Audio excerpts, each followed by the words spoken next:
సంఘమా, దేవుని యొక్క శక్తివంతమైన నామమును బట్టి, ఆత్మదేవుని మహాకృపను బట్టి, దేవాతి దేవుడు మనకు అనుగ్రహించిన యోగ్యకరమైన ఆత్మీయతను బట్టి, నేటి పునరుత్థాన ఆదివారం నాడు పరిశుద్ధాత్మ దేవుడు మనకు అనుగ్రహించినటువంటి వాక్య భాగములో ఉన్న కొన్ని సత్యాలను మనము చదువుకుంటూ వస్తున్నాం. యెషయా గ్రంథంలో దేవుడు మాట్లాడిన మాట 18వ వచనము, కావున మీ యందు దయ చూపవలనని యెహోవా ఆలస్యము చేయుచున్నాడు, మిమ్మల్ని కరుణింపవలనని ఆయన నిలువబడి ఉన్నాడు. యెహోవా న్యాయము తీర్చు దేవుడు, ఆయన నిమిత్తము కనిపెట్టుకుని వారందరూ ధన్యులు. దేవునికి స్తోత్రాలు చెప్పుకుంటున్నాం. దేవుని మహాకృపను బట్టి దేవాతి దేవుడు మానవాళి నిమిత్తము ఆయన మనస్సుని ఏ రీతిగా తెలియచేస్తున్నారో మనం ఈ మాట ద్వారా మనం చూస్తున్నాం. దయ చూపవలనని, the mind of the God is speaking today with us. ఆయన మనకు దయ చూపడానికి ఆలస్యము చేయించున్నాడనే మాటను మనం ఇక్కడ చూస్తున్నాం. ఇప్పుడు జరుగుతున్న సందర్భంలో ఆలస్యము జరుగుతున్నది. అనేక దినాలుగా మనమందరము కూడా ఎదురు చూస్తున్నాం, ఆగిపోతుందని. అయితే ఈ ఆలస్యంలో ఏమున్నదంటే ఆయన దయ ఉన్నదని గమనించండి. ఒకవేళ అనేక మంది మరణించారేమో, అనేక మంది రోగాలతో ఇబ్బంది పడ్డారేమో, కానీ నేను అదే చెప్తున్నాను, ఆయనను నమ్మిన వారికి ఏమాత్రము కూడా దేవుడు అన్యాయము చేయడు. కాబట్టి ఆలస్యము చేస్తున్నాడు దయ చూపడానికి అని మీరు గుర్తించుకోవాలి. రెండవది, ఆయన చూడండి, మిమ్మల్ని కరుణింపవలనని ఆయన నిలువబడి ఉన్నాడు. దేవునికి స్తోత్రం. ఆయన అటెన్షన్ లో ఉన్నాడు, నిలబడి ఉన్నాడు. ఏమన్నా హాని జరుగుతుందా వీళ్ళకి అని రెడీగా ఉన్నారు ఆయన. The mind of the God you should have to feel and strengthen yourself. ఆ రీతిగా తన దేవుని మనస్సు ఇలాంటిదని నీవు ఎప్పుడు కూడా ధైర్యంతో, విశ్వాసంతో, నిరీక్షణతో ఉండాలి. విశ్వాసకు ఉండవలసినటువంటి ప్రథమ లక్షణమై ఉంటున్నది. మూడో మాట ఆయన అంటున్నాడు, ఆయన యెహోవా న్యాయము తీర్చు దేవుడు. యెహోవా న్యాయము తీర్చు దేవుడు, ఆయన నిమిత్తము కనిపెట్టుకుని వారందరూ ధన్యులు. మనందరం ఆయన నిమిత్తమే కనిపెట్టుకుంటున్న వారం. ఆ రీతిగా దేవుడు మనల్ని బలపరుస్తున్న స్థితిని మనం చూస్తున్నప్పుడు, పరిశుద్ధ గ్రంథములో ఒక వ్యక్తి ఉన్నాడు. నోవహు అనే వ్యక్తిని మనం ఎప్పుడు మన బాల్యం నుంచి చదువుకుంటానే ఉంటాం.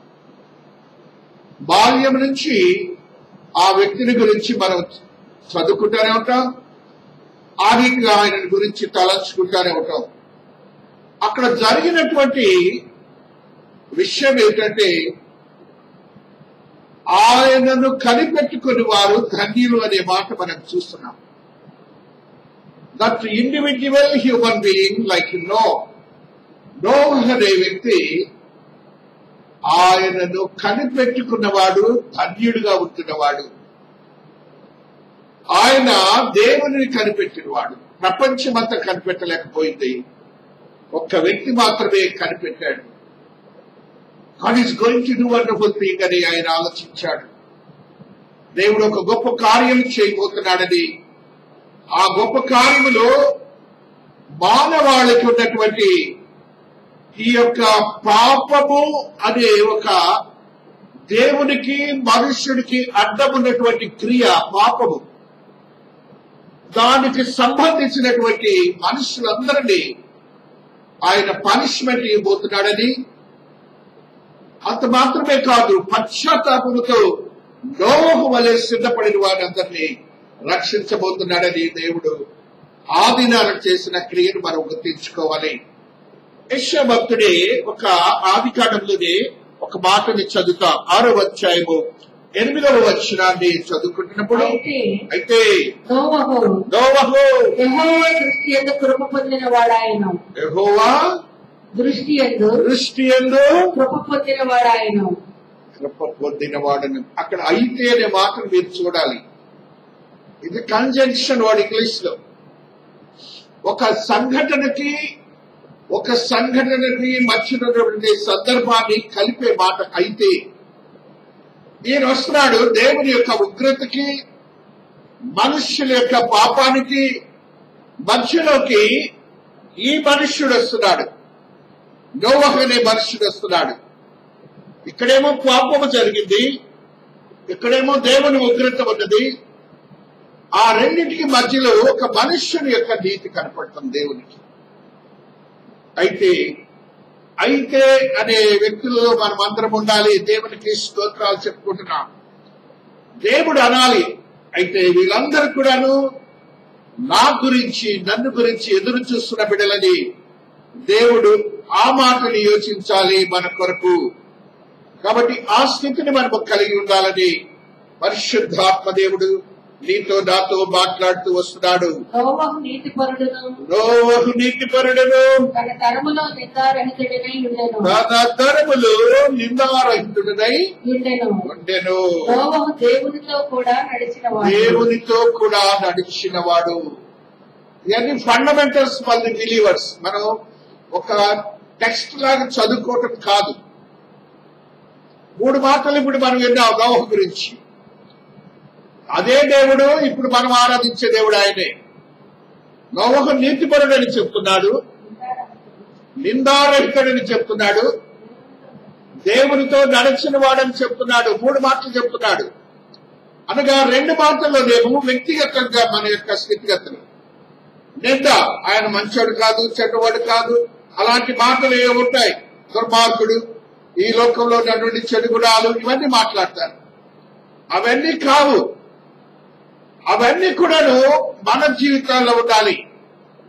మనం జీవిస్తున్నాం దేవుని గురించి, వాక్యాన్ని మనం తెలుసుకొని దేవుని కొరకు రక్షించబడి మనము భూలోకంలో మనం జీవిస్తున్నాం.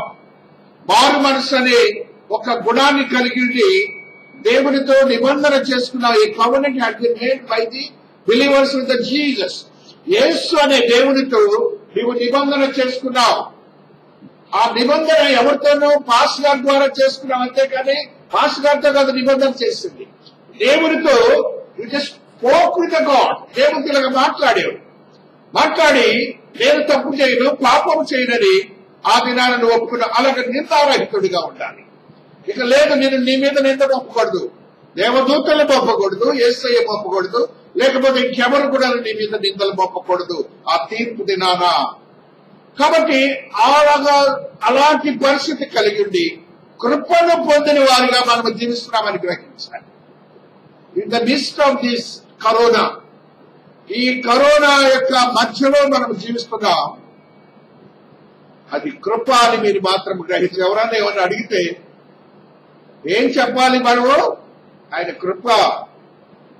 ఆమె బాగానే మూడు గుడ్లక్కడ తిరుగుతున్నామని చెప్పడం అనేది, it is the activity of the believer, but the creation of the God is ఆయన కృప.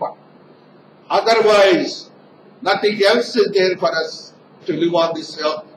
కాబట్టి ఆ స్థితిని నీవు గమనించి ఆ యొక్క నోవహులో ఉన్నటువంటి గుణాన్ని మనము కలిగి ఉండాలని పరిశుద్ధాత్మ దేవుడు ఈ దినాన నీతో నాతో మాట్లాడుతూ వస్తున్నారు. 8వ అధ్యాయంలోని ఒక సత్యాన్ని మనం చదువుకుంటూ వస్తున్నాం. ఆది కాండములో 12వ వచనాన్ని చదువుకున్నప్పుడు, అతడింకా మరి 7 దినములు తాడి ఆ పావురమును వెలుపలకు విడిచెను. ఆ తరువాత అది అతని వద్దకు తిరిగి రాలేదు. పావురము తిరిగి రాలేదు. అంతకుముందేమో కాకి తిరిగి రాలేదు. కాకేమో జవాబు చెప్పకుండా వెళ్ళిపోయింది. పావురేమో జవాబు చెప్పి మరలా తిరిగి రాలేదని మాట్లాడుతున్నాడు. ఈ యొక్క దినాల్లో ఆయనకు జరిగినటువంటి క్రియ ఏమిటంటే, పరిశుద్ధాత్మ దేవుని యొక్క ఆత్మను బట్టి నోవహుకి జరిగినటువంటి సంఘటనలు ఆయన యొక్క ఓడ వెళ్లి ఒక పర్వతము మీద ఆగిపోయినట్లుగా మనం చూస్తాం. అంతకుముందేమో భూమి మీద ఉన్నాడు, ఆ పిదపేమో నీటిలో ఉన్నాడు, ఆ పిదపేమో పర్వతము మీదకి వెళ్ళిపోయాడు. ఈ మూడు క్రియలు కూడా దేవుడే చేశాడు, అది గమనించండి. ఈ మూడు యాక్టివిటీస్ కూడా దేవుడే చేశాడు. ఈ మూడు యాక్టివిటీస్ లో దేవుడు ఏం చేస్తాడంటే తీసుకొని వెళ్ళి ఆయన్ని పర్వతము మీద పెట్టాడు. కారణం ఏంటంటే ఈ నీరు మరలా తగ్గిపోతుందనే ఒక నిరీక్షణ మనలో ఉండాలి. తగ్గిపోయినప్పుడు ఏమవుతుంది? బురదలో ఉండిపోద్ది ఓడ. అయితే ఇప్పుడు ఆయన ఎక్కడ తీసుకొని వెళ్ళాడంటే క్షేమమైన ప్రదేశానికి ఆ ఓడను తీసుకొని అరారత్ పర్వతం మీద అలాగా కూర్చోబెట్టాడు. దేవుని యొక్క మనస్సును మనం ఎరిగి ఉండాలి.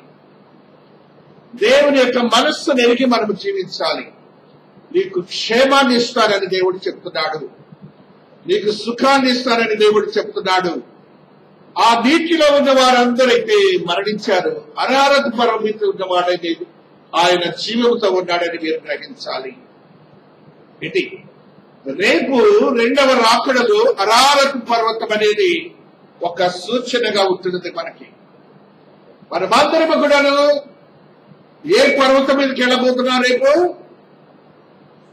సియోను అనే పర్వతం మీదకి వెళ్ళబోతున్నాం. రక్షించబడినటువంటి వారందరము కూడా ఆ యొక్క సియోను అనే పర్వతం మీదకి వెళ్ళాలి. కాబట్టి నీతిని నీవు కలిగి ఉండాలి. ఆ కృప నీతో దేవుడు విస్తరింప చేస్తాడని నీవు గ్రహించాలి. ఆ స్థితిలో నీవు ఏ రీతిగా సిద్ధపడి నీ విశ్వాస జీవితాన్ని గడుపుతున్నావని పరిశుద్ధాత్మ దేవుడు ఈ దినాన నీతో నాతో మాట్లాడుతున్నాడు. యెషయా భక్తుడు రాసిన మాటనే మళ్ళా చదువుకున్న 37వ అధ్యాయము 38వ వచనంలో ఒక సత్యాన్ని చదువుకుంటూ వస్తున్నాం. 37, 38లో ఉన్న సత్యాన్ని తద్రీతిగా చదువుకుంటాడు. అతడు ఇస్రాకు అను తన దేవత మందిరము మొక్కుచుండగా అతని కుమారులైన అదరమెలెకును షెరెజెరును ఖడ్గంతో అతని చంపి అరారాతు దేశంలోనికి తప్పించుకొని పోయి అతని కుమారుడైన ఎసర్హద్దోను అతనికి మారుగా రాజాయను. అరారతు అనేది ఒక నిరీక్షణకి ఆధారమైనటువంటి ఒక ఆశ్రయపురమై ఉంటున్నదని మీరు గ్రహించాలి. ఒక ఆశ్రయపురము అనగా దేవుడు నీకు ఒక ఆశ్రయపురాన్ని సిద్ధపరిచాడని గ్రహించాలి. మీరైతే కుమారులు ఆ యొక్క విగ్రహారాధన చేయించినటువంటి ఆ తండ్రి అయిన రాజుని మరణానికి గురి చేసి వారు అరారతు మీదకి వెళ్లి వాళ్ళు విశ్రమించిన వారుగా ఉంటున్నారని మనము చూస్తున్నాం. కాబట్టి మనము అరారతుని సియోనులోనికి వెళ్ళటానికి సిద్ధపడాలని పరిశుద్ధాత్మ దేవుడు నీతో నాతో మాట్లాడుతూ వస్తున్నారు. యెషయా గ్రంథము 2:2లో ఉన్న సత్యాన్ని చదువుకుంటూ వస్తున్నాం. హల్లెలూయా, హల్లెలూయా, స్తోత్రం, స్తోత్రం. అంత్య దినములలో పర్వతముల పైన యెహోవా మందిర పర్వతము పర్వత శిఖరమున స్థిరపరచబడి కొండల కంటే ఎత్తుగా ఎత్తబడును. ప్రవాహము వచ్చినట్టు సమస్త జనులు దానిలోనికి వచ్చెదరు. అంత్య దినములలో పర్వతముల పైన యెహోవా మందిర పర్వతము పర్వత శిఖరమున స్థిరపరచబడి కొండల కంటే ఎత్తుగా ఎత్తబడును. నీవు అక్కడికి వెళ్ళాలని, ఆ వెళ్ళటానికి వీలైనటువంటి ఆ ప్రవాహం దగ్గర ఏం ప్రవాహం వచ్చినట్టు సమస్త అన్య జనులు దానిలోనికి వచ్చేద్దరు. ఎవరు అన్య జనులు? మనమే. సమస్తమైనటువంటి అన్య జనులు రక్షించబడాలి అని దేవుని యొక్క సదుద్దేశమైనది. ఆ స్థితిలోనికి మనం ఎదగాలని పరిశుద్ధాత్మ దేవుడు ఈ రీతిగా నీతో నాతో ఎదురానా మాట్లాడుతున్నారు. కృపను పొందినటువంటి మనము ఏ రీతిగా భద్రపరచబడి మన జీవితాలను గడపాలి. తీతు పత్రిక 2వ అధ్యాయము 11వ వచనాన్ని చదువుకుంటున్నప్పుడు పరిశుద్ధాత్మ దేవుడు ఈ రీతిగా నీతో నాతో మాట్లాడుతూ వస్తున్నారు. ఏలయనగా సమస్త మనుష్యులకు రక్షణకరమైన దేవుని కృప ప్రత్యక్షమై, సమస్త మనుష్యులకు అనగా చాలా జాగ్రత్త, ఇది సున్నితమైన మాటను మీరు వినాలి. ఎవరెవరికి ఇది ప్రత్యక్షమైంది? క్రైస్తవులకేనా? కాదు కాదు కాదు, సమస్త మనుషులకు. ఎవరిని వదిలిపెట్టల దేవుడు. పాపుల్ని, నీతిమంతుల్ని, దేవుని ఎరిగిన వారికి, గ్రహారాధన చేసే వారికి, చెయ్యని వారికి, అందరికీ కూడాను ఏం ప్రత్యక్షమైందిట? రక్షణకరమైన దేవుని కృప ప్రత్యక్షమై, రక్షణకరమైన దేవుని కృప ప్రత్యక్షమైనది. దాన్ని మనం ఏం చేసామంటే స్వంతం చేసుకున్నాం. వారైతే దాన్ని స్వంతం చేసుకోలేకపోయారు.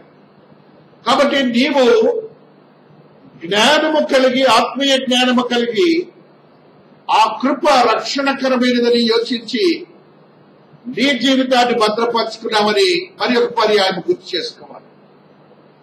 ఆ రీతిగా నీ యొక్క విశ్వాస్యతను నీ జీవితంలో సిద్ధపరచుకోవాలని పరిశుద్ధాత్మ దేవుడు మాట్లాడుచుండగా హెబ్రీయులకు రాసిన పత్రిక 12వ అధ్యాయంలో మరి ఒక సత్యాన్ని చదువుకుంటా. 14వ వచనం, అందరితో సమాధానమును పరిశుద్ధతయు కలిగినటకు ప్రయత్నించుడి, పరిశుద్ధత లేకుండా ఎవడను ప్రభువును చూడడు. ఏం కావాలి? అల్టిమేట్ గా మనకి పరిశుద్ధత కావాలి. లోకంలో అనేకమైన సమస్యలు ఉంటాయి మనకి. ఒకవేళ we may be cropped up with the families in the way that you have been situated and been cropped with you. అలాంటి పరిస్థితుల్లోనూ పెరిగి ఉండొచ్చేమో. కానీ నీవు దేవుని ఎరిగి ఆ రక్షణాత్మకమైన కృపలో భద్రపరిచిన వాడు కాబట్టి నీవు పరిశుద్ధతను నీ జీవితంలో సిద్ధపరచుకోవాలి. అక్కడ ఆయన మాట్లాడుతున్న మాట చూడండి, అందరితో సమాధానమును పరిశుద్ధతయు కలిగి ఉండుటకు ప్రయత్నించుడి, పరిశుద్ధత లేకుండా ఎవడను ప్రభువును చూడడు. ప్రయత్నించుడి. సమాధానము, పరిశుద్ధత అనేది నీ ట్రైల్ అక్కడ ఉండాల. అనగా అవతల వాళ్ళు నిన్ను విభేదించవచ్చు, కానీ నీ ప్రయత్నం అయితే ఇది ఒక ప్రయత్నం ఉండాలి. అది నీ జీవితంలో రేపు దేవుడు తీర్పులో అడుగుతాడు. కాబట్టి నీ ప్రయత్నం ఉందా లేదని దేవుడు అడుగుతాడు. కాబట్టి నీకు నీవుగా తగ్గించుకొని ఒక పర్యాయము ఆ ప్రయత్నం చెయ్యి, పరిశుద్ధతలో కొనసాగించుకో నీ జీవితాన్ని అని చెప్తున్నాడు. పరిశుద్ధత అంటే డెఫినేషన్ మనందరికీ తెలిసిందే మన జీవితాల గురించి. ఆ నెక్స్ట్ వచనం చూసినప్పుడు, మీరు ఎవడైనను దేవుని కృపను పొందకుండా తప్పిపోవునేమో అనియు, చేదైన వేరు ఎవడైనా మొలిచి కలువరపరచబడి అనేకులు అపవిత్రులైపోదురేమో అనియు. చేదైన వేరెక్కడుంటుంది? బోటనీ స్టూడెంట్స్ తెలుసు, ఎక్కడో భూమిలో ఎక్కడో ఉంటుంది వేరు. చెట్టుకు ఫలాలు ఆకులు పైన వస్తాయి, వేరైతే కింద ఉంటుంది. అక్కడ ఉండటం వల్ల ఏమవుతుందంటే ఆ వేరుకి లవణాలు, నీరు, దానికి కావలసిన సమృద్ధి ఆ ప్రాంతం నుంచి వస్తుంది. అనగా నీ వేరు ఎక్కడ ఉండాలంటే క్రీస్తు యొక్క రక్తముతో శుద్ధీకరించబడి ఆయన పవిత్రత గల స్థితిలోనికి నీ వేరు వెళ్ళాలి. కానీ పైపైనే ఉండకూడదు. నీవు ఒక వృక్షం అయితే నీ వేరు ఆ భూ అడుగు భాగంలోకి వెళ్ళాలనగా క్రీస్తు వారి యొక్క పరిశుద్ధతలోనికి వెళ్ళాలి. ఆయన యొక్క స్వారూప్యాన్ని పొందినటువంటి స్థితి నీ యొక్క వేరులోనికి ప్రవేశించి ఫలాలను నువ్వు చూపించే యోగ్యతలోనికి నువ్వు ప్రవేశించాలని పరిశుద్ధాత్మ దేవుడు ఈ దినాన మనతో తప్పిపోవునే మరియు చేదైన వేరు ఏదైనా మొలచి కలవరపరచడం వల్ల అనేకులు అపవిత్రులైపోవుదురేమోననియు. చేదైన వేరు రావడానికి ఛాన్సెస్ ఉన్నాయి అని చెప్తున్నాడు. ఎందుకు వస్తుంది? నీవు పరిశుద్ధతలో లేకపోతే, మంచోడేనండి మొన్నటి వరకు, ఇలాగ అయిపోయాడంట చూసారా. ఒకసారి రేషనలిజం డెవలప్ అయితే యేసుక్రీస్తు అక్కడ ఉన్నాడు ఏంటనే ఒక ధోరణిలో ప్రవేశించిన వాళ్ళని నేను ఈ మధ్య కాలంలో చూశాను. పరిశుద్ధత ఎక్కడ కనపడతలేదు నాకు, అదృశ్యంగా ఉంటాడేంటి, అదే దేవుడు కొంతమందికి ఏంటి ఆయన నరకంలోకి పంపిస్తాడేంటి అందరినీ, అంత కఠినాత్ముడా అది. ఇప్పుడు మనం కఠినాత్ముడు, ఆయన దయాకృపతుడో మనమే చూస్తున్నాం. అలాగా సాతానుడు ఏం చేస్తాడంటే అలాంటి మనస్సుని మనకు ఒక్కసారి, రేషనలిజం అంటే ఒక ఇది కరెక్ట్ ఇది కాదు, మెటీరియలిస్టిక్ వే అనమాట, ఇది బైబుల్ అంటే అని మాట్లాడతాను. దీనికి ఎలా తయారు చేశారు అయ్యే పోతారండి. దాని వెనుక ఉన్న జ్ఞానాన్ని, దాని వెనుక ఇచ్చిన జ్ఞానాన్ని ఆలోచించరు. అదే రేషనలిజం అంటారు. అనగా దేవుడు లేనివాడు అనే మనుషులకు ఉన్నటువంటి లక్షణం అదనమాట. కాబట్టి అటువంటి స్థితిని ఆ యొక్క అపవాది కలుగ చేస్తాడు. చూడండి, అక్కడ ఒక వ్యక్తిని పరిచయం చేస్తాడు పరిశుద్ధాత్మ దేవుడు. ఒక పూట కూటి కొరకు తన జ్యేష్ఠత్వ హక్కును అమ్మివేసిన ఏశావు వంటి భ్రష్టుడైన వ్యభిచారి అయిన ఉండునేమో అని జాగ్రత్తగా చూచుకొనుడి. ఎక్కడికి వస్తాడంటే పరిశుద్ధతను పోగొట్టడానికి ఈ ఆహారం మీదకే వస్తాడు. ఆకలి అనేది నేచురల్ గా మానవుడికి ఉండేదే, కనుదృష్టి అనేది కూడా నేచురల్ గా మానవుడికి ఉండేదే. ఈ మానవునుకున్నటువంటి లక్షణాలు, మనకున్నటువంటి బలహీనతలు, దానిలోనికి ప్రవేశిస్తాడు. దానిలోనికి ప్రవేశించి నీ యొక్క పరిశుద్ధతను తీసివేయడానికి చూస్తాడు. ఇలాంటి సందర్భాలు ఏమన్నా వస్తాయేమో చూసుకోండి. రుచులు ఉన్నాయి చూసావా, అది కూడా మన యొక్క లక్షణమే. రుచులు కూడా అది కూడా మనకు ఒక లక్షణం, దానిలోనికి కూడా వస్తాడు. ఆ దృష్టిలోనికి వస్తాడు. నీ యొక్క యవ్వనంలో ఉన్నటువంటి ఆలోచన సరళలోనికి వస్తాడు. లేకపోతే నీ యొక్క దారిద్ర్యంలో ఉన్న బలహీనతలోనికి వస్తాడు. నీ యొక్క ధనవంతమైన స్థితిలో ఉన్న గర్వంలోనికి వస్తాడు. అదే రీతిగా నీకున్నటువంటి ఆ యొక్క అతిశయముతో కూడిన జ్ఞానంతో కూడిన చదువుని బట్టి, ఈ యొక్క ప్రత్యేకమైన స్థితిని బట్టి కూడా దానిలోకి కూడా వస్తాడు. కాబట్టి ఇక్కడ ఏశావుని ప్రత్యేకించి మాట్లాడుతున్న ఏం లేదు, ఆయనకి ఆకలి అయినంత తట్టుకోలేకపోయాడు. మంచివాడే అంటే అప్పటి వరకు కూడా మంచివాడే కాదుగా, అంతకంటే కృపను పొందిన వాడు, జ్యేష్ఠుడిగా పుట్టినటువంటి వాడు, జ్యేష్ఠత్వం హక్కుని పొందినటువంటి వాడు, దేవుని యొక్క కృపలో భద్రపరచబడినటువంటి వాడు, ఆయనలోనికి సాతానుడు వచ్చి ఆయనకున్నటువంటి స్టేటస్ అంతా కూడా తగ్గిపోయి కిందకు వచ్చేసాడు. What ever the God has given, it has been demolished and diminished, tarnished and has been wiped off from the life. శాపానికి గురయ్యాడు. శాపానికి గురయ్యాడు. ఇవాళ ఇశ్రాయేలు దేశం ముందు చూసారా, అది యాకోబుని బట్టి వచ్చింది. అది అలాంటి స్థానము ఆయనకి రావాల్సింది. ఆ స్థానాన్ని అతను కోల్పోయాడు. మరొక స్థానాన్ని తమ్ముడైనటువంటి వాడు సంపాదించుకున్నాడు. కాబట్టి చేదైన వేరు మనకి ఈ పరిస్థితుల్లోనే, ఈ ఎటువంటి కష్టకాలంలోనే అపవాది మనల్ని బలహీనపరుస్తాడు. జాగ్రత్త సుమి. అపవాది మన జీవితాల్లో చేదైన వేరు కొరకు ప్రయత్నం చేస్తాడు. మనకున్న ఆశీర్వాదాలన్నీ పోవటానికి చాలా ఛాన్సెస్ ఉన్నాయి. నీ పరిశుద్ధతను కాపాడుకోవాలని ఆత్మదేవుడు తెలియజేస్తూ ఉన్నాడు. ఆ తర్వాత గుర్తుకొచ్చింది ఆయనకి, ఆ పెనుప గుర్తుకొచ్చింది. ఏం గుర్తుకొచ్చిందంటే, నేను తప్పు చేస్తే నేను గుర్తుకొచ్చి ఏం చేస్తున్నాడో చూడండి. ఆ తర్వాత ఆశీర్వాదము పొందగోరి కన్నీళ్లు విడుచుచు దానికోసము శ్రద్ధతో వెదకినను మారు మనస్సు పొందని అవకాశము దొరకక విసర్జించబడినని విసర్జింపబడిను. విసర్జించడం అంటే ఏంటంటే మరలా యూజ్లెస్ అంటే దాన్ని విసర్జించడం అంటే మీ యొక్క శరీరంలోంచి చెమట బిందువులో నుంచి చెమట వస్తుంది చూసారా, దాన్ని విసర్జన అంటారు. ఆ చెమట మరలా ఏమైనా ఉపయోగపడుతుందా? చీ అంటానికి కానీ, శుభ్రం చేసుకోవడానికి కానీ, otherwise it will not be useful to anywhere else. ఇక లేదు. అలాగా నువ్వు రక్షించబడినా కూడా, నీవు పరిశుద్ధతలో ఉన్నా కూడా, కృపను పొందిన వాడు అయినా కూడా, నీలో చేదైన వేరు వస్తే మాత్రం it is futile. It is futile. కాబట్టి ఫ్యూటైల్ అంటే వ్యర్థము, ఎందుకు పనికి రాదు, పనికి రాని వాడిగా ఉండిపోతావు. ఏశావు అని అట్లా చూడండి. ఆయన మారు మనసు పొంద అవకాశం లేదట, ఇక లేదు, ఛాన్స్ లేదు. ఎవరి పత్రికలోనే ఒకసారి ఆ మాట గురించి రాస్తాడు. ఆ 11లో రాస్తాడు.